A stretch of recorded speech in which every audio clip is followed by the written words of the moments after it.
बिस्मिल्लाहिर्रहमानिर्रहीम। अस्सलाम वालेकुम। आप सब देखने वालों को मेरे यूट्यूब चैनल में खुशामदीद। आज का जो हमारा टॉपिक है बहुत वसी टॉपिक है, जिसमें काफ़ी स्टूडेंट्स को मुश्किलात दरपेश आती हैं, याद नहीं कर पाते, रटे लगाते हैं फिर भी याद नहीं होती। तो उसको कैसे याद किया जाए, उसका हमने एक आसान सा हल निकाला है। और टॉपिक कौन सा है? जो G5+1 है, G4 है, G5, G6, G7, G8, G8+5, G9, G10, D10 और G20, G77, G70। इनको आसान तरीके से कैसे याद किया जा सकता है? जैसे कि आप सबको अभी स्क्रीन पर मैप नज़र आ रहा है। मैप में 7 कॉन्टिनेंट आपको नज़र आ रहे होंगे, जिसमें south America, north America, Africa, Europe और एशिया है। तो इन सब कॉन्टिनेंट में से लेवल 1 वाले, लेवल 2, लेवल 3, लेवल 4 हमने बनाए। तो लेवल 1 में कौन से कंट्रीज़ आ जाते हैं? वो कंट्रीज़ जो टॉप डेवलप्ड है, टॉप इंडस्ट्रियलाइज हैं, जिनकी इकोनॉमी ज़बरदस्त है, जीडीपी ज़बरदस्त है, उनको हमने लेवल 1 में डाला हुआ है।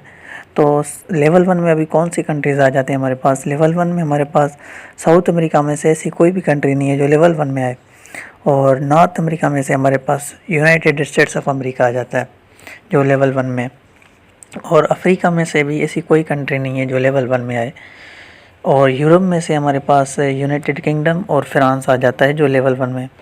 और एशिया में से हमारे पास रशिया और चाइना, ये जो है लेवल 1 में आ जाते हैं। ये लेवल 1 में कौन सी कंट्रीज़ थी? जो टॉप डेवलप्ड हैं, इंडस्ट्रियलाइज्ड हैं, जिनकी इकोनॉमी ज़बरदस्त है, पावरफुल कंट्रीज़ हैं जो वर्ल्ड की। अब हम बात करेंगे लेवल 2 की। लेवल 2 में हमारी कौन सी कंट्रीज़ आ जाती हैं? लेवल 2 में हमारे वो कंट्रीज़ आ जाते हैं जो डेवलप्ड हैं, स्ट्रॉन्ग हैं और उनकी जो इकोनॉमी है वेरी गुड है। और उसमें से नॉर्थ अमेरिका में से हमारे पास कनाडा आ जाता है, जिसकी इकोनॉमी वेरी गुड में आ जाती है। और यूरोप जो है, यूरोप में से हमारे पास Germany, Italy, Netherlands, Sweden, Switzerland, ये जो है वेरी गुड में आ जाते हैं, इनकी इकोनॉमी स्ट्रॉन्ग है। और एशिया में से हमारे पास एक जापान है जो इसमें आ जाता है। अब लेवल 3 में कौन सी कंट्रीज़ आ जाती हैं? लेवल 3 में वो कंट्रीज़ हैं जो एमर्जिंग पावर हैं 21st सेंचुरी की। वो कौन सी हैं? साउथ अमेरिका में से हमारे पास उनमें से ब्राज़ील है, और नॉर्थ अमेरिका में से हमारे पास मैक्सिको है, और अफ्रीका में से साउथ अफ्रीका है, और एशिया में से इंडिया है और चाइना है। चाइना जो है एमर्जिंग पावर है 21st सेंचुरी की। अब आ जाते हैं लेवल 4 में।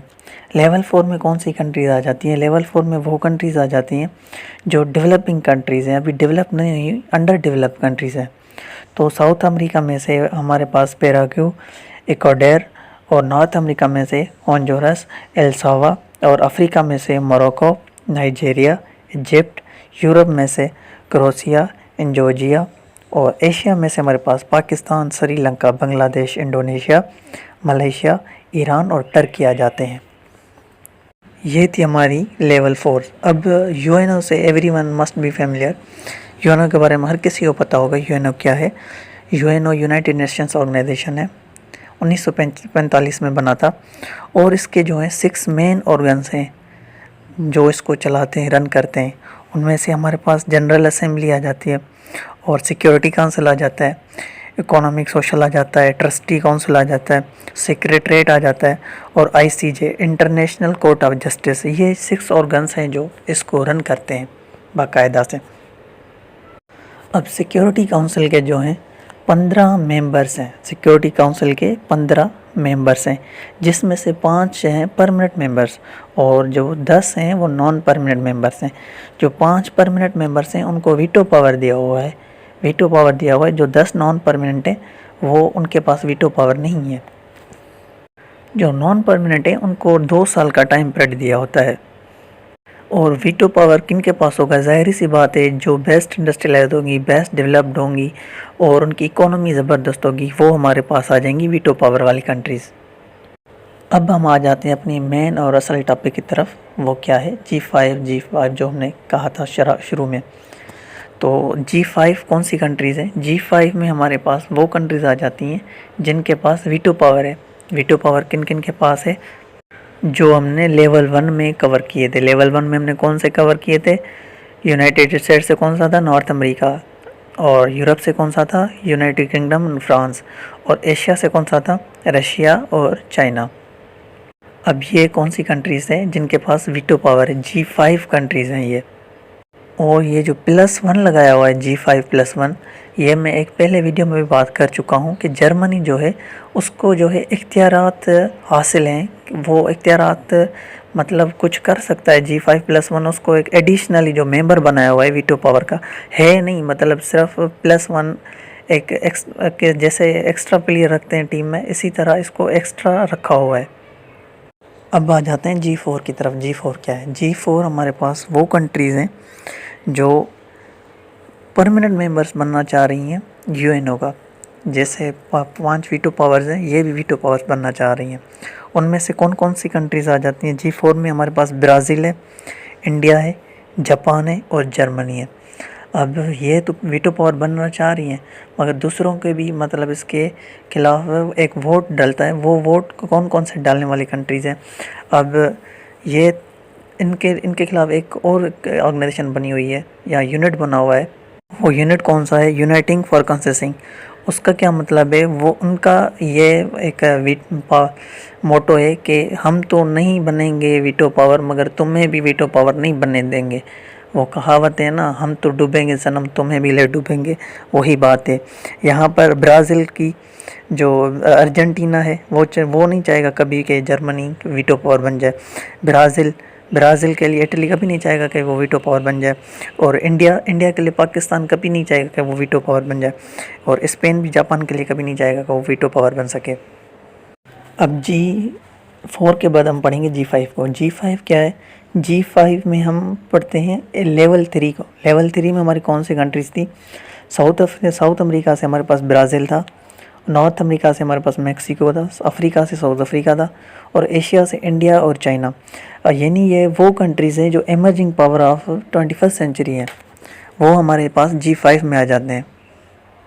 अब G5 के बाद पढ़ते हैं G6 को। G6 क्या है, G6 में हमारे पास डेवलप्ड कंट्रीज़ जो हैं वो आ जाती हैं। डेवलप्ड कंट्रीज़ कौन सी हैं, USA, UK, France, Italy, Germany, Japan. अब ये 6 कंट्रीज़ जो हैं हमारे पास G6 में आ जाती हैं। और जब हम इनमें ऐड करेंगे कनाडा को तो ये बन जाएगा G7। एक कंट्रीज़ कुछ साल बाद G7 बन गया तो कनाडा ऐड हो गया, और कुछ साल बाद G8 बन गया तो इसमें रशिया ऐड हो गया। अब G8 तक हमने कवर कर लिया। अब आगे है G8+5। G8 में हमने कौन कौन सी कंट्रीज़ पढ़ी, G8 तक कौन कौन सी कंट्रीज़ थी, USA, UK, France, Italy, Germany, Japan plus Canada G7 plus Russia G8। अब ये G8 था। अब +5 का क्या मतलब है, +5 का मतलब है इसमें एमर्जिंग कंट्रीज़ जो हैं 21st सेंचुरी की वो ऐड हो जाती हैं, तो ये G8+5 बन जाता है। और यहाँ एक समझने वाली बात यह है कि 2014 में कॉन्फ्लिक्ट हुआ था बिटवीन रशिया और यूक्रेन में, तो G8 में से रिमूव किया गया था रशिया को। जब रशिया को रिमूव करेंगे G8 में से तो ये फिर वापस क्या कहते हैं G7 बन जाएगा। आप मैप में देख सकते हैं G8+5 के आगे G7 लिखा हुआ है मैंने। अब आ जाते हैं G7 के बाद फिर आ जाता है डायरेक्ट G9। G9 में कौन कौन से कंट्रीज आ जाते हैं, ऑस्ट्रिया है, बल्गेरिया है, बेल्जियम है, डेनमार्क है, फिनलैंड है, हंगरी है, रोमानिया है, स्वीडन है, यूगोस्लेविया के कार्ल मार्क्स जो हैं यूगोस्लेविया के हैं, और नीदरलैंड है। और इसमें जो कंट्रीज़ आ जाते हैं 10 हैं, मगर इसको कहते हैं G9 है क्योंकि 1997 में जो है नीदरलैंड इसका पार्ट बना था। मतलब ये बना कब था, 1995 में। 2 साल बाद इसको नीदरलैंड ने ज्वाइन किया था, और इसको कहते हैं G9 है। इसमें कंट्रीज़ जो हैं 10 हैं। ठीक इसी तरीके से G10 जो है उसमें कंट्रीज़ 11 हैं, मगर नाम जो है उसका G10 है। अब G10 में कौन सी कंट्रीज़ आ जाते हैं, G10 में वो हैं कंट्रीज़ आ जाते हैं जो हाईली डेवलप्ड कंट्रीज़ हैं, जो IMF को फ़ंड प्रोवाइड करती हैं, जो इंडस्ट्रियलाइज कंट्रीज़ हैं। उनमें से हमारे पास कौन कौन सी कंट्रीज़ आ जाते हैं, USA है, कनाडा है, UK है, फ्रांस है, इटली है, जर्मनी है, नीदरलैंड है, बेल्जियम है, स्वीडन है, जापान है, प्लस स्विट्ज़रलैंड है। अब इसमें 11 कंट्रीज़ आ जाते हैं। अब ज़ाहिर सी बात है, आपके जहन में ये सवाल आता होगा कि इसमें चाइना और रशिया क्यों नहीं है। चाइना और रशिया इसमें इसलिए नहीं है, जैसे कि आप सबके इल्म में होगा 1979 यूएसएसआर और अमेरिका यूएसए इनके बीच में लड़ाई हुई थी। तो जो आईएमएफ है उसको मुकम्मल तरीके से जो कंट्रोल करता है वो यूएसए करता है।